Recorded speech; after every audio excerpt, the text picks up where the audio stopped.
everyone.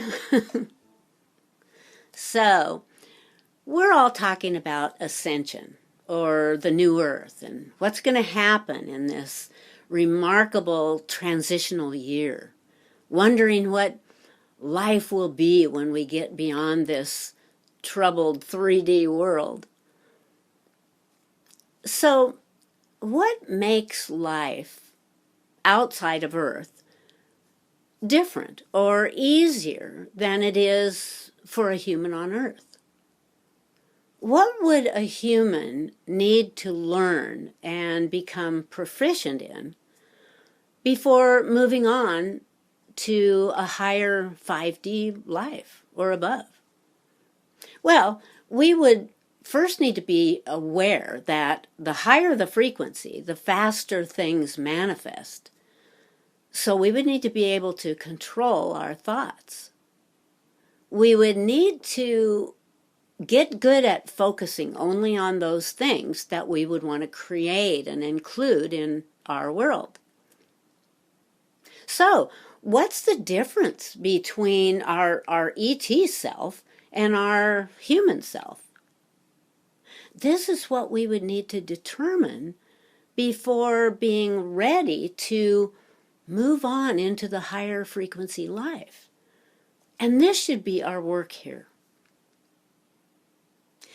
The Earth is an experiment, a game, that ETs, star beings, willingly come to play, both for the adventure and for the expansion it brings to the soul. When the experiment began, it was programmed as a game of survival. You know, a lot like our action-packed computer games.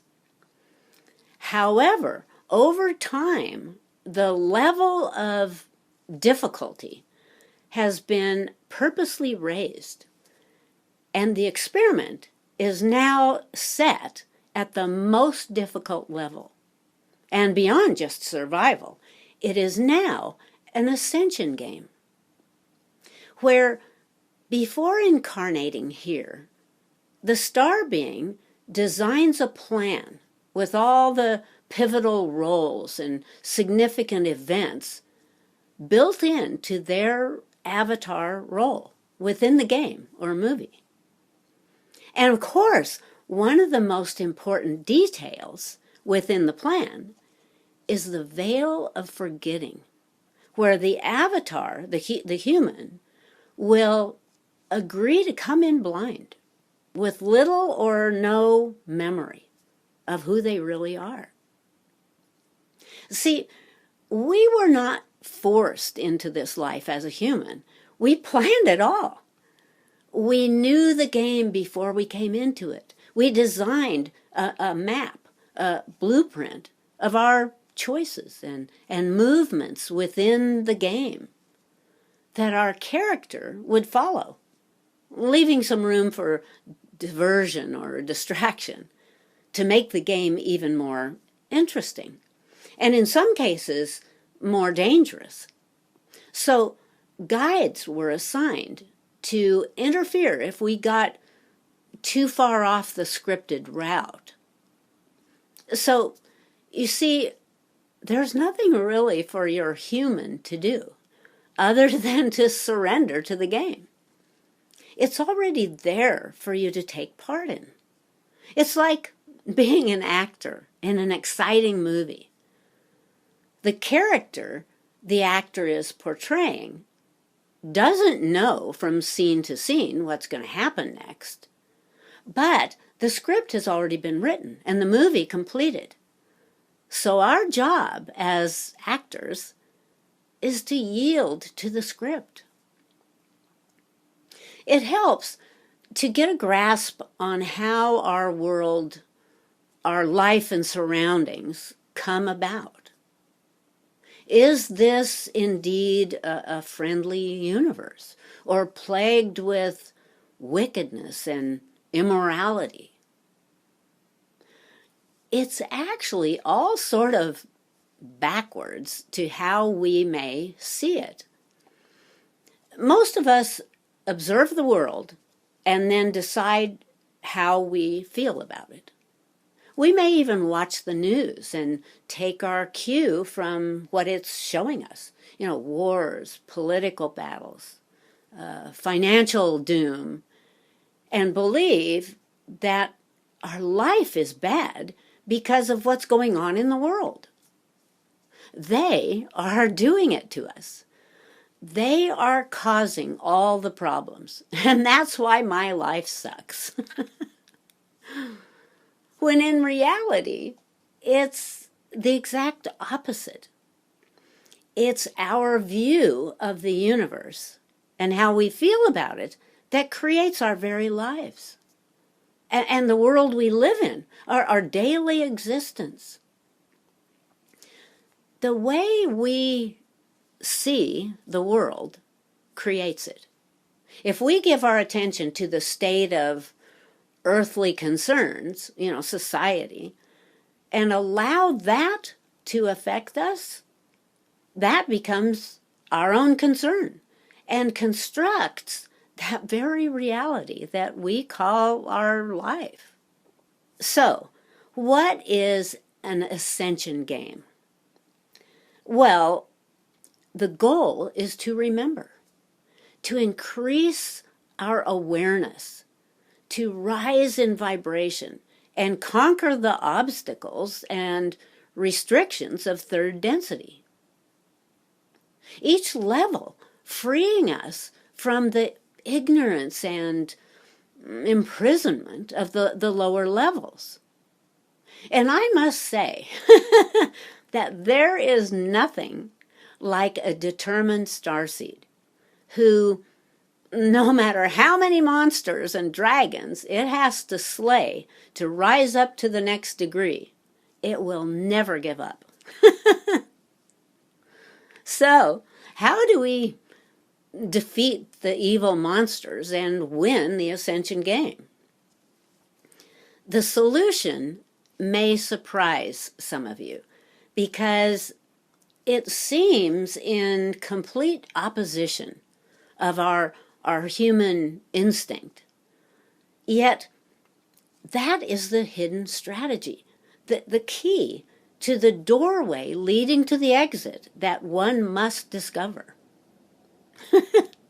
And by giving you this clue, am I stealing your thunder? Am I opening a portal that you should be discovering on your own? Maybe. But, our earthly role as starseeds and light workers is to assist in the awakening of humanity. And it's only a clue. It's still up to each of us to complete the work toward our own ascension. So, over the past month or so, this has been my quest, my focus. It begins with a concept that I've mentioned throughout my videos, and that is to fully understand exactly what it is that has provided some humans with a knowledge or faculty to be able to completely and unconditionally accept and embrace their life exactly as it comes, no matter what is happening in their lives or in the world. As some of you have heard me say, since becoming a human avatar in this ascension game, it has been my objective to reach a full proficiency of this mastery.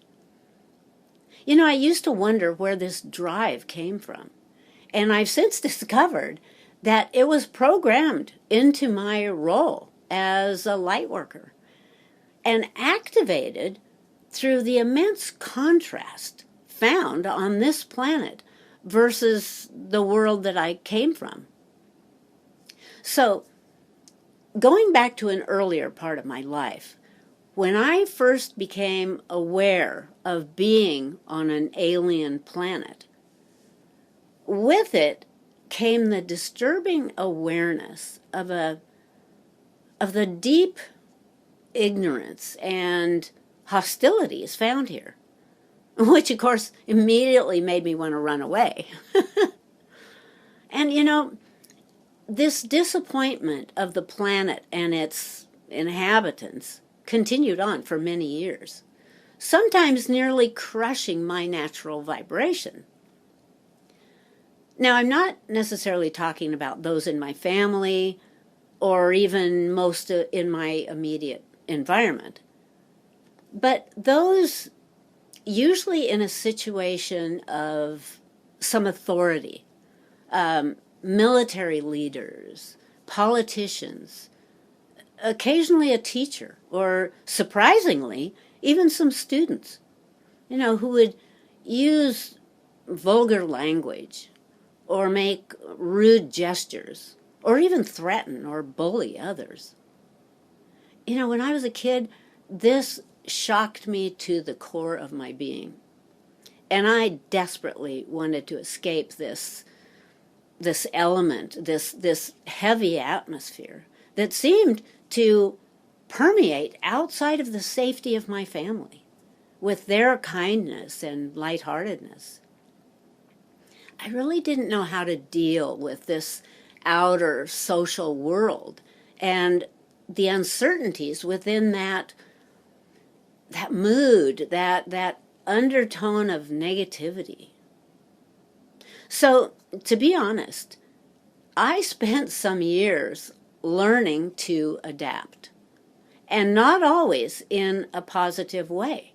I mean, as I studied my peers, for example, I could see that the most popular kids at school were those who had a sort of brash, overly confident personality. And this also carried over to the adults. During these years, I kind of became a student of humanness, so to speak, and began to see what worked and, what was admired by others. I began to recognize that there was a sort of mode of behavior of those who became most successful in life. And I, as this observer, discovered that this was the way this 3D world worked. Those in authority, just generalizing here obviously, but those in authority get to that level because they have an ambition that encourages a disposition to think and act outside of the rules. Kind of a look out for number one mentality. Do it to them before they do it to you sort of viewpoint. And as I say, I'm obviously generalizing here to make a point. But this leads up to the original topic that I first mentioned. And I also should say that over time, on the other hand, I've also discovered the amazing beauty and overall benevolence of the majority of nature and mankind on planet Earth. Yet at that time, and in my impressionable state, the way I saw it was that the game plan of humanity, of mankind, was to rule or be ruled, bully or be bullied. Fairly obvious within the political world, or even in narcissistic doctors or lawyers out for themselves. So, how is it possible to maintain a positive attitude within this sea of self-centeredness? And how did I get beyond this opinion, this belief that there is something very wrong with the world the way it is? Well, this is what I want to talk about today and share some things that utterly turned my viewpoint around and changed not only my way of thinking about this world and its humanity, but also my own perspective of living here. I discovered that no matter how hard you try to change others or the world, it will never work, because it's a consensual universe. Most of us are on a default setting, putting our attention on what is wrong. Therefore, by focusing on what we don't like, only creating more of it. The world we live in is constantly being built and altered through our own beliefs and impressions of what we see and hear. So we're authorizing others, the planet, to dictate our reality instead of the other way around, where we, through our welcoming reception, are able to impose upon the world a reality based upon our own loving heart. Have you noticed that when a person has lived to a very old age, let's say over 100, when asked their philosophy of life, they nearly all say the same thing. Don't take life so seriously. This is the key. These elders, through their life experience, have figured out how to let go of worry. Looking back over life, they've been able to recognize how hoping to change others is a useless battle and only causes stress and disease. I remember Wayne Dyer one time telling of a family member who was previously very uptight, but after a near-death experience became very calm under any condition, dogs barking. When the interviewer asked why he thought this was, Wayne said, "It's because she now sees the bigger picture." He intimated that she now knows that things are always the way they're meant to be. Therefore, it does no good to complain or become a victim of circumstance. That will only bring unhappiness and illness. And that's a hard concept to swallow unless you're able to view it from a higher insight. It's like Einstein said, we cannot solve our problems with the same level of thinking that created them. And this suggests the need for a shift in mindset, withdrawing from the conventional thinking and embracing a new perspective to successfully confront our problems. So, as I said, this has been my deep desire to, in this lifetime, reach the place where I'm no longer triggered by what's happening around me or what's going on in the world or by what other people do or say. And lately, it has come clear what it takes to bring this mastery into life. And I just thought I would share a few thoughts with you. You know, one of my favorite movies from several years ago was Forrest Gump. I was so taken by his innocence, which of course was blamed on his low IQ, but was really just the way he saw things. He completely lived in the present moment. Like when he decided to take off for a run. As he put it, for no particular reason. he decided to go for a run. He just put on his new Nike jogging shoes and ran, and ran, and ran. Well, he ends up running for 3 years. 3 years, 2 months, 14 days, and 16 hours, to be exact. Crossing the Mississippi River 4 times. Well, at some point, as you know, he comes to be a sort of celebrity curiosity.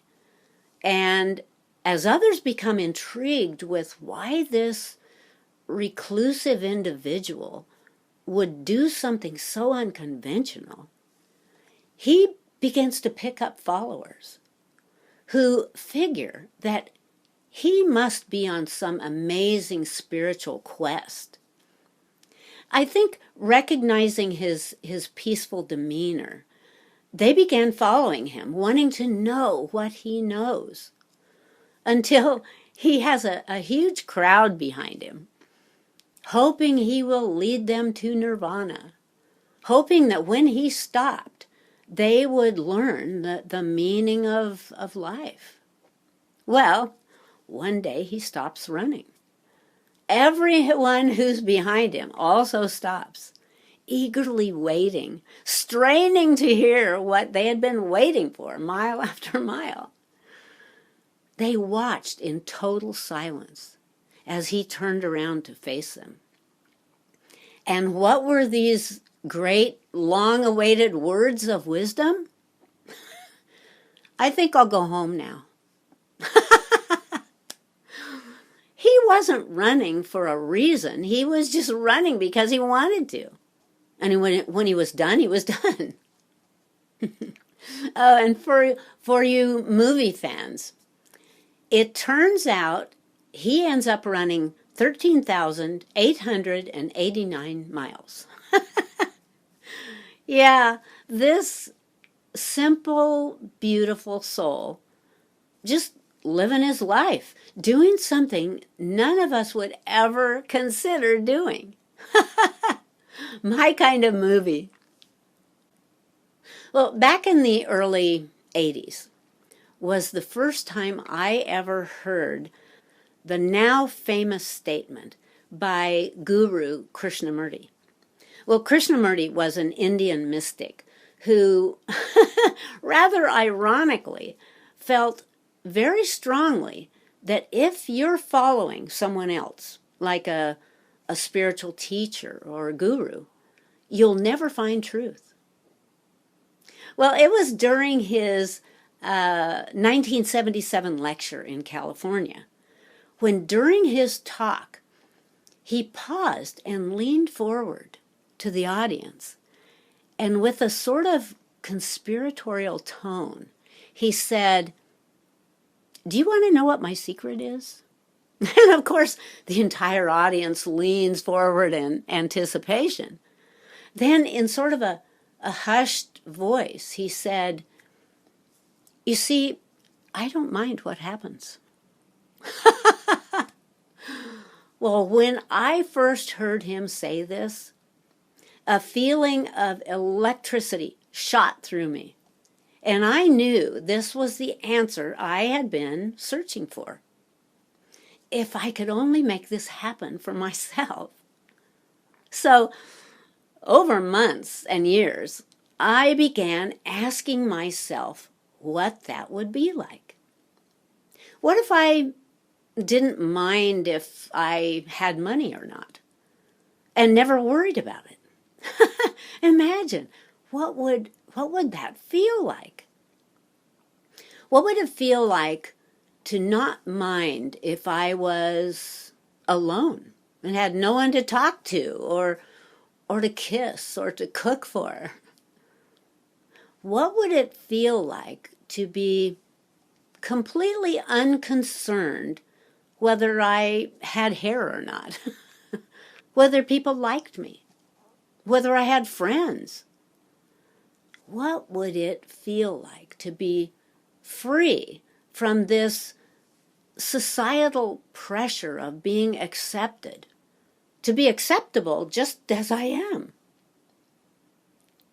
Well, I've learned that this pressure we put upon ourselves creates an internal conflict, always measuring and analyzing the circumstance to determine whether we pass the test of being good enough, pretty enough, smart enough. And this internal assessment can follow us throughout life.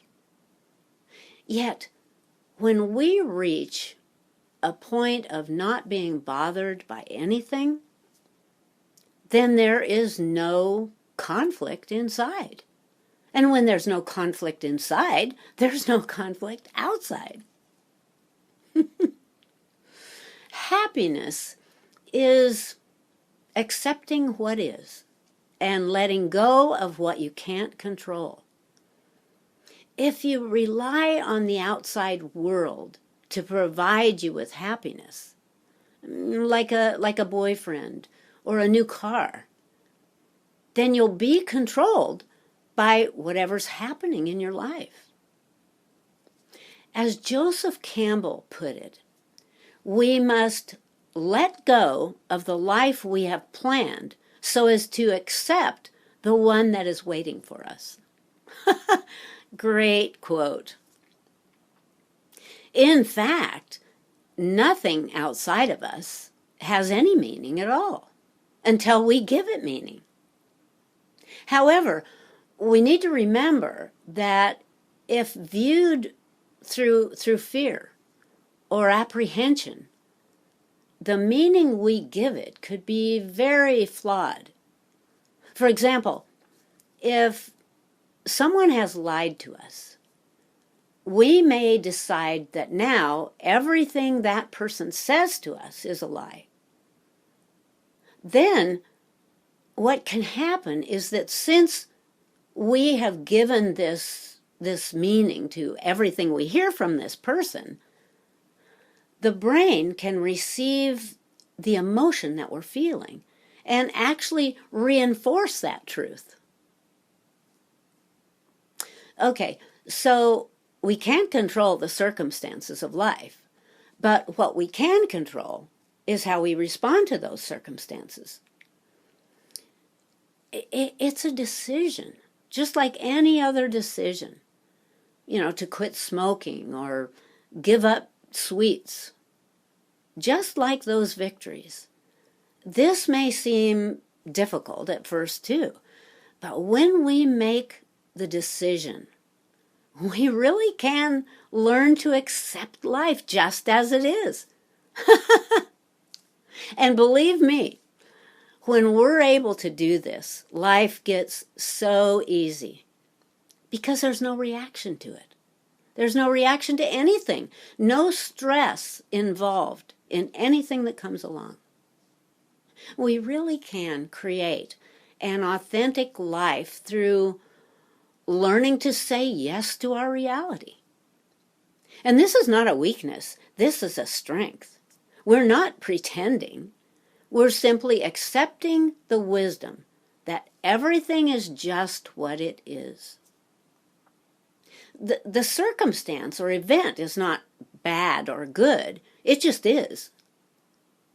The other part of this is that once we realize we can't control what another person thinks or feels, there's no reason for emotion, like anger or disappointment. Once we can rethink how we're going to interpret life, getting through each harsh experience becomes much easier. This is our escape hatch, our ascension from ignorance into the brilliance of insight, and finally, wisdom. And how do we accelerate this ascension process? How do we enter that new earth everyone's talking about, that beautiful 5D world we're all hoping to gain entry into? This is it, through through learning the art of surrender. Once we truly understand that ascension is not a material or physical action or accomplishment, it's the rising into a higher state of being and allowing that intrinsic vibrational flow of consciousness that is the core of who we innately are. Our true essence incorporates all levels of light frequency, all the way back to source. We are that divine light that is the new earth. And that isness is source itself. Okay, enough for now. I love you guys. Bye.